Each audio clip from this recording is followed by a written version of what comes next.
Estamos en Diálogos de Ciudad. Un saludo cálido para nuestros televidentes y por supuesto el saludo y la bienvenida para nuestras dos invitadas. Tenemos a Ana Beatriz Barona y a Claudia Susana Lazo. Ellas vienen haciendo un trabajo hermoso en la ciudad de Buenaventura con comunidades que tienen el impulso y la necesidad y la conciencia de que desde adentro se puede generar condiciones dignas de vida, y esto se hace por supuesto con conocimiento y con trabajo y con el apoyo de organizaciones que tienen esa responsabilidad. Ellas hacen parte del programa de pequeñas donaciones, están contribuyendo y desarrollando una intervención con comunidades de Buenaventura en esa materia, y de eso vamos a hablar. Pues Claudia y Ana Beatriz son las expertas y les damos entonces la bienvenida para compartir acerca de este tema. Claudia, es un gusto tenerla por acá después de mucho tiempo. Muchas gracias, Gersaín. Gracias por la hospitalidad, gracias siempre por tu apoyo y por tu interés en mostrar todo lo que hacemos y que creemos de corazón que podemos aportar.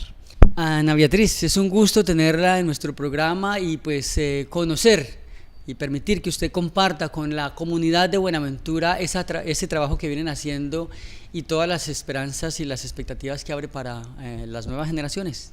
Bienvenida. Bueno, muchas gracias por la invitación, contentos de estar aquí para contar un poco lo que las organizaciones sociales de esta zona del Pacífico Centro están trabajando y están logrando. Productividad y empleo es un nombre de una de las mesas, por ejemplo, del tema del paro cívico de Buenaventura, y hay mucho que decir y mucho que preguntar frente al tema de la productividad en Buenaventura. Se dice que las tierras de esta región no son aptas para la producción de alimentos, pero también conocemos que en el pasado se nos habla de que hubo producción en buenas cantidades de arroz, de plátano y de muchos otros productos que incluso han comenzado a desaparecer. Parte de eso es lo que debieron haberse encontrado ustedes y unas comunidades con conocimientos ancestrales que son de especial valor. ¿Cómo lo presentamos, Claudia? Estamos trabajando con 23 proyectos, son 23 comunidades diferentes.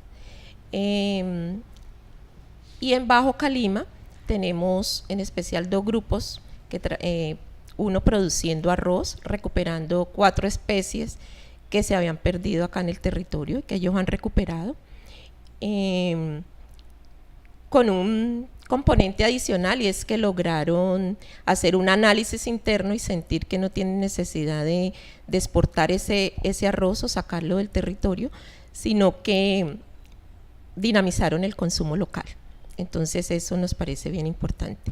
Y tenemos otro grupo que ya venía produciendo cacao y que comercializa en este momento tienen un convenio con la Nacional de Chocolates, y lo que se ha tratado con ellos es de fortalecer, disminuir la dependencia de abonos que tengan que comprar, incentivar la producción de composteras y de abono orgánico. Entonces esas son básicamente como en cultivos, como las dos experiencias que hemos tenido. Sí, y también quisiera resaltar la experiencia en pesca, no en la parte productiva, pero sí también en pesca. Por ejemplo, en el caso del río Yurumanguí, hay una organización de jóvenes que se llama Yurupes en Barranco, y parte de la apuesta que tienen es poder mejorar las prácticas de pesca para que sean más responsables, con las mallas adecuadas, del tamaño adecuado, con unas épocas que respondan también a las vedas, y con eso poder garantizar la alimentación y la soberanía en el río. Entonces es también una apuesta nuevamente pensando en cómo tener alimento para permanecer en los territorios. Bien, contémosle a nuestros televidentes de dónde vienen los recursos, cómo se ejecuta el proyecto, esto es importante, y saber cómo las comunidades acogieron la iniciativa. Este es un programa del Fondo del Medio Ambiente Mundial, del GEF, es el programa de pequeñas donaciones del GEF. Los recursos entonces vienen del Fondo del Medio Ambiente Mundial. Es un programa que es implementado por el Programa de Naciones Unidas para el Desarrollo, por el PNUD, y cuenta con el apoyo del Ministerio de Ambiente. Lo particular de este programa es que son recursos que están orientados a las organizaciones sociales. Nosotros hicimos una convocatoria en esta zona, que es el Paisaje Pacífico Centro, a la cual se presentaron propuestas por parte de organizaciones de base comunitarias y seleccionamos 23 propuestas. Entonces, la primera característica es que las organizaciones postulan su propuesta, y ahí está un elemento clave del programa, y es que deben ser las mismas organizaciones las que proponen. Y lo otro es que son las organizaciones las responsables de realizar y de ejecutar el proyecto, con acompañamiento técnico nuestro, de aliados, pero son las mismas organizaciones las que están a cargo de desarrollar su iniciativa.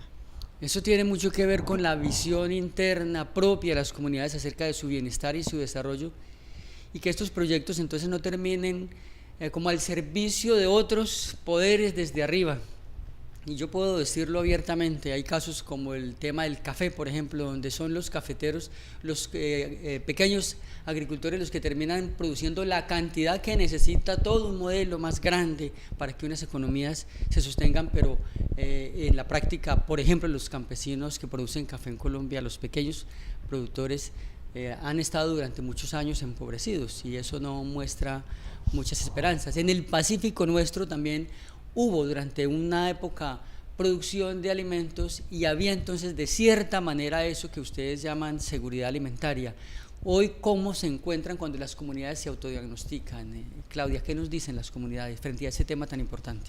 Bueno, el inicio de estos proyectos, o de la etapa de convocatoria, involucró unas visitas a las comunidades y también reuniones con representantes de las comunidades interesadas en postularse, donde inicialmente, a partir de una metodología participativa que tiene el SENA, que es el aliado, uno de los aliados más importantes del programa aquí en Buenaventura, trabajamos con ellos como en un diagnóstico de las situaciones en la zona, para que las mismas comunidades se vieran como en el espejo de cómo estaban, y a partir de eso pudieran priorizar qué situación querían que se resolviera con la solicitud de recursos al programa. En eso se pudo evidenciar, en la mayoría de los casos, que hay una dependencia grande del mercado. Hay muchos productos. Hicimos un ejercicio que se llama La Casita, donde tuvieron la oportunidad de identificar los diferentes espacios de uso que hay en el territorio, que ha habido ancestralmente allí, que se ha ido acabando y que ya no existe. Y ese semáforo de alertas, pues incluso los confrontó, porque ellos, sabiendo que se ha perdido mucho, de todas formas no se ha identificado como tan detalladamente. Entonces sí encontramos una dependencia grande, producto de muchas cosas. Muchas de estas comunidades han sufrido procesos de desplazamiento, el volver, las condiciones del territorio no son los mismos, las afectaciones de algunos químicos que se usan para erradicar cultivos o algo han tenido afectaciones. El hecho de permanecer tanto tiempo fuera del territorio, acá en la parte urbana, hace que incluso a los jóvenes y todo, pues hayan cambiado también como su vocación. También encontramos como el enfoque de algunas entidades educativas, donde de pronto, a pesar de tener una vocación agrícola, no han contado incluso con los docentes de esas áreas. Entonces hay muchos factores que hacen que esta situación se presente. Ustedes mencionan que hay como 3 grandes líneas que identifican dentro del programa para fortalecer con las comunidades, y nos hablan de ecoturismo, de seguridad o soberanía alimentaria, y también del proceso organizativo. Con esa visión llegan ustedes, pero recordamos que buena parte de estas comunidades han sido en diferentes ocasiones intervenidas, han recibido muchos proyectos, muchas técnicos de afuera llegan a decirles cosas, en algunos de ellos puede haber algo de desconfianza. ¿Cómo fue esta experiencia, Ana Beatriz? ¿Cómo negociaron eso con las comunidades? Sí, lo primero que yo quisiera decirte, Gersaín, es que realmente cuando iniciamos, la convocatoria no tenía unas líneas definidas. Fue cuando las organizaciones presentan las propuestas y empezamos ya a desarrollar los proyectos que identificamos que hay unos temas comunes. Entonces, tenemos este tema de ecoturismo comunitario que vemos que es una tendencia también en el territorio, y tenemos 7 organizaciones que están desarrollando actividades de turismo comunitario. Tenemos las otras que están trabajando más en temas productivos, y un común denominador de todas es el tema de fortalecimiento organizativo. Preguntabas por cómo se va dando la confianza, y obviamente es un proceso paulatino. Hay que irse ganando la confianza, y yo creo que el punto de partida fue que hacer explícito que el interés del programa era reconocer que en las acciones locales y a nivel comunitario se pueden dar cambios muy importantes, y que lo fundamental es que las mismas organizaciones asuman la responsabilidad de ese proceso. Y pienso que eso es lo que facilita el programa, al entregar, digamos, esa responsabilidad y ese poder de decisión en las organizaciones. Al principio no es fácil, porque como decís también estamos acostumbrados a una serie de intervenciones distintas, y al principio genera un poco de dificultad en las mismas organizaciones poder asumir todo el control de los proyectos y todo el liderazgo de los proyectos, pero poco a poco, con el acompañamiento que se fue dando y en un trabajo continuo, afortunadamente, como contaba Claudia, contamos con el apoyo del SENA, también de Parques Nacionales, de CBC, pero el SENA fue fundamental en poder contar con unos gestores que estuvieron haciendo un acompañamiento permanente a las organizaciones. Entonces, en ese día a día de trabajo conjunto, de apoyarlos desde en temas técnicos hasta en la elaboración de los informes que tenían que presentar, los reportes de gastos, se fue generando esa confianza. Y yo diría que uno de los principales resultados que tenemos después de casi 2 años de implementación de los proyectos es que vemos organizaciones con una autoconfianza, porque se dieron cuenta de las capacidades que tiene la misma organización, de las posibilidades que tiene de hacer un trabajo serio, responsable, de manejar unos recursos de manera transparente y definir mecanismos también de trabajo a nivel colectivo. Y por supuesto, y yo diría que eso es lo más importante, también de una valoración del territorio y una valoración de la cultura.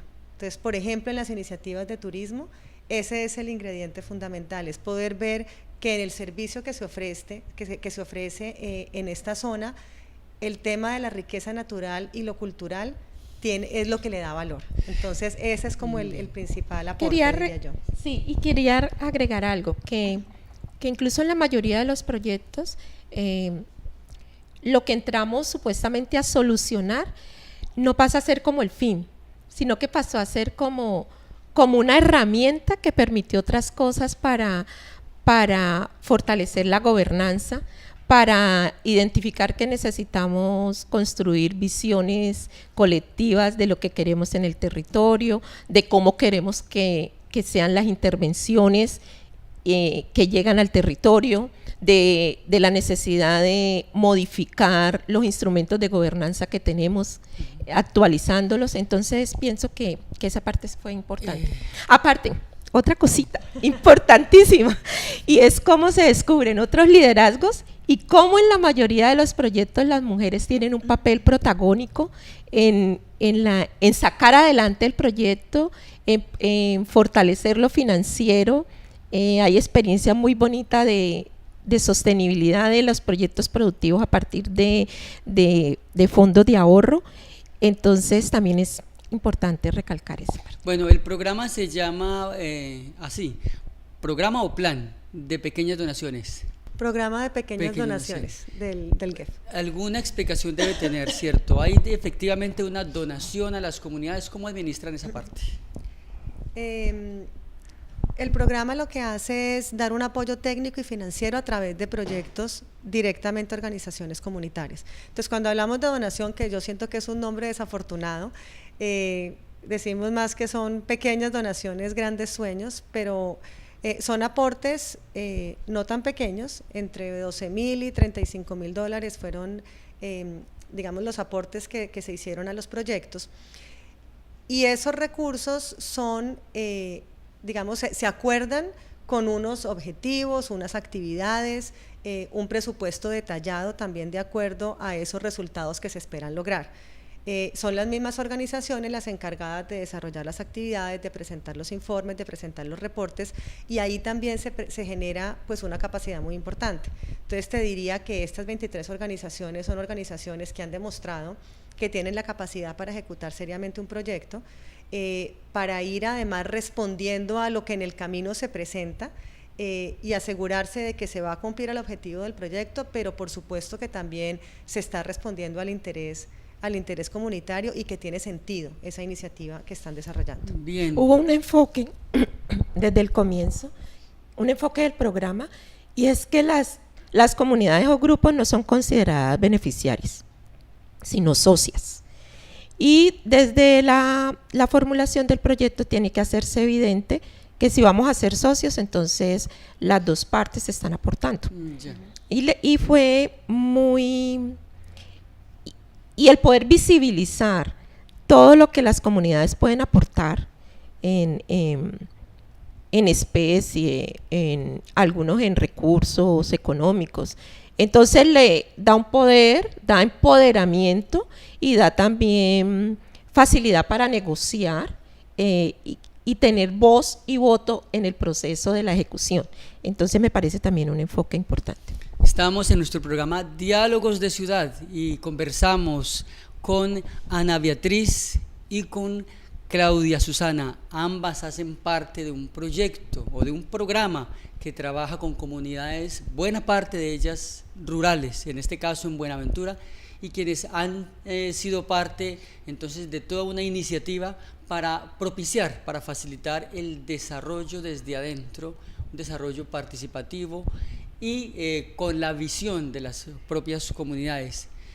Y en ese entorno entonces le pregunto, Claudia, nuestra sociedad rural, nuestros campesinos han sido durante muchísimos años influenciados por una visión muy desde adentro en la que lo rural es minimizado y se ha idealizado la ciudad, y por eso hay una circulación tan grande de campesinos hacia las ciudades, no solamente por el desplazamiento de la violencia y todos los factores dolorosos, sino que también hay una especie de colonización, ¿no?, de la cultura, la idealización de que las ciudades son las que tienen el desarrollo y lo rural es digno de olvidarse y de alejarse.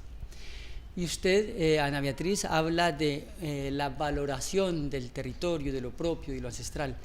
Está ocurriendo en este caso entonces con estas comunidades que hay claridad acerca de que desde lo rural también se puede tener bienestar, desarrollo y apego a ese entorno. Mira que en uno de los procesos, de los encuentros que tuvimos con las organizaciones en las que nos apoyó la Universidad Javeriana, las comunidades evidenciaron la necesidad e identificaron que lo que están haciendo, lo están haciendo para quedarse en el territorio.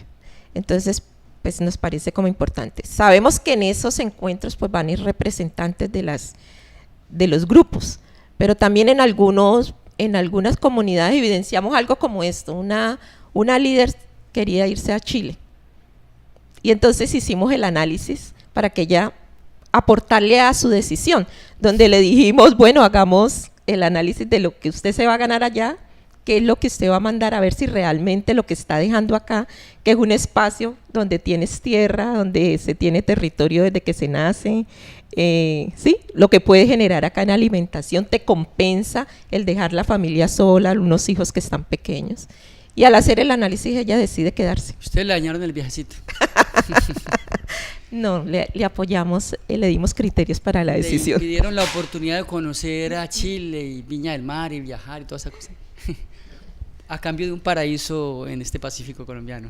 A cambio de apostarle a un paraíso, a construir ese paraíso.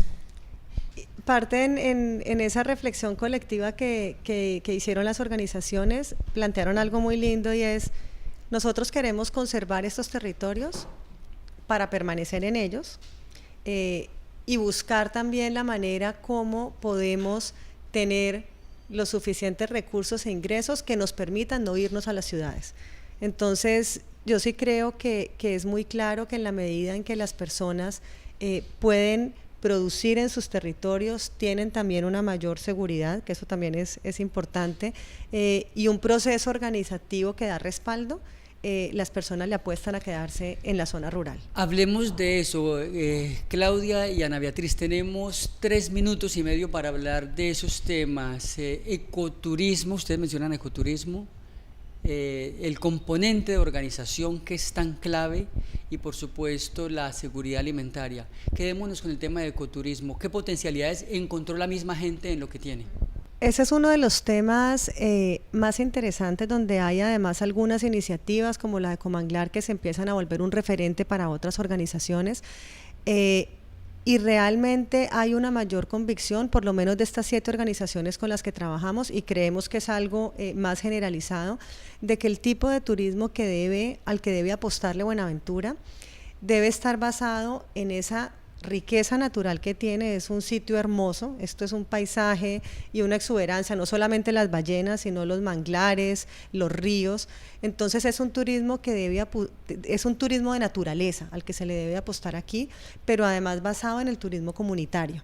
Y eso también implica poderlo desarrollar desde la identidad cultural y desde lo que es este Pacífico tan hermoso. Entonces yo sí pienso que cada vez hay una mayor claridad en poder apostarle a un ecoturismo desde las organizaciones comunitarias, por supuesto con muchos retos, y ahí entonces está poder cada vez fortalecer más las organizaciones que prestan los servicios, mejorar ese servicio y la manera como se está ofreciendo y se está tratando a los turistas que vengan, poder además mostrar esa riqueza de la manera adecuada, y por supuesto también un proceso paulatino que se tiene que dar, y es de ir cumpliendo todos los estándares mínimos del sector del turismo para poder llegar a ser un tema de formalización. En ese del turismo pues hay también un reto importante, porque hay que crear también las condiciones en los territorios para lograr una prestación del servicio más confortable. Entonces tenemos muelles que hay que adecuar, tenemos problemas de conectividad, tenemos problemas de energía, de agua potable. Al mismo tiempo, mis queridas Claudia y Ana Beatriz, una preocupación muy grande para todos aquellos que tienen sensibilidad por lo ambiental: cómo hacer ecoturismo sin que eso tenga un impacto fatal sobre las quebraditas. Imagínese usted una vivienda muy bonita, un restaurante en un lugar cualquiera, y a 300 metros una quebrada, cuando vas a tener 200, 300 visitantes mes. Eso cómo impacta en términos de servicios, de agua, residuales y cosas, esa quebradita. Entonces producimos plática, pero terminamos acabando el agua. ¿Cómo hacer bien esa ecuación? Ya acabé de mencionar un tema crítico, y es si estamos planteando un turismo sostenible, tenemos que también tener en cuenta toda la parte de saneamiento, también la contaminación. Entonces es muy importante que esas iniciativas empiecen a prever cómo reducir ese impacto. Lo otro que mencionaste es lo que llamamos capacidad de carga. Definitivamente, si vamos a hacer ecoturismo, pues no podemos tener un sendero lleno de gente, ni un río con música a todo volumen. Entonces también hay que identificar muy bien qué zonas, con qué gente y qué es lo que les vamos a querer mostrar. Por eso tan importante que esté amarrado a la visión de territorio y al ordenamiento en el territorio. Entonces, cuando un consejo comunitario, por ejemplo, decide esta es una zona donde vamos a llevar el turismo, aquí hay una zona productiva, es muy importante para que sea un turismo ordenado. Y lo otro que es un reto para toda la ciudad es el tema de las basuras. Una de las principales dificultades que se tiene para desarrollar turismo es la basura que también se encuentra en las playas. Y ahí ya deja de ser un tema de la organización local y se convierte en una situación de toda la ciudad, donde tenemos que irle apostando a este tema que puede generar ingresos y empleo de manera importante. Se nos fue el tiempo, pero la organización, ¿cómo ven la organización? Ustedes se van y salen ilusionadas de que al regresar en 3, 4 años esas comunidades echaron para adelante la iniciativa y que su organización va a estar fortalecida. ¿Con qué visión salen ustedes de esos entornos? Creemos siempre que es importante en toda intervención. Los proyectos son puntuales, las intervenciones tienen recursos puntuales, tiempos de acompañamiento puntual, y lo que se busca es articular con instancias locales que puedan apoyar el escalamiento de esas propuestas. Aquí pensamos que la academia tiene un papel importante de apoyo con estas comunidades, desde su proyección comunitaria, desde el trabajo con pasantes, de pregrado y de posgrado. Es un ejercicio que se está haciendo con universidades de fuera, de Bogotá y de Cali, y que estamos tratando de fortalecer más con la Universidad del Pacífico. Entonces creemos que ellos son actores importantes, no se puede hacer solo, muchos de los cambios requieren de un acompañamiento más prolongado y más continuo, y pensamos que instancias como la academia, como la CBC, como parques nacionales, como las fundaciones de la sociedad portuaria, de Agua Dulce, desde su proyección social tenemos que articularnos para poder que estas iniciativas escalen. Y con un elemento importante, y es que las organizaciones, en la medida en que ya tengan más clara cuál es su apuesta y cuál es esa visión que tienen, pues también tener una mayor capacidad de interlocución con aliados, con instituciones, para poder continuar el proceso. E igualmente, del lado de las instituciones, poder guardar una coherencia en el tipo de apoyos que se están dando. Bien. A ustedes muchísimas gracias. Sabemos que uno puede decir muchas otras cosas más acá, pero esta ha sido una buena oportunidad para contarle a nuestros televidentes de Diálogos de Ciudad, enterarlos y, bueno, en la medida de lo posible, contribuir a estar muy sensibles con lo que se puede hacer desde la ciudad por estos proyectos, por estos esfuerzos de desarrollo integral. A ustedes muchas gracias. Gracias, Gersay. Gracias, Yubarta. Muchísimas gracias por invitarnos. Igual, a nuestros televidentes les agradecemos por acompañarnos y les invitamos a continuar con la programación de Yubarta Televisión.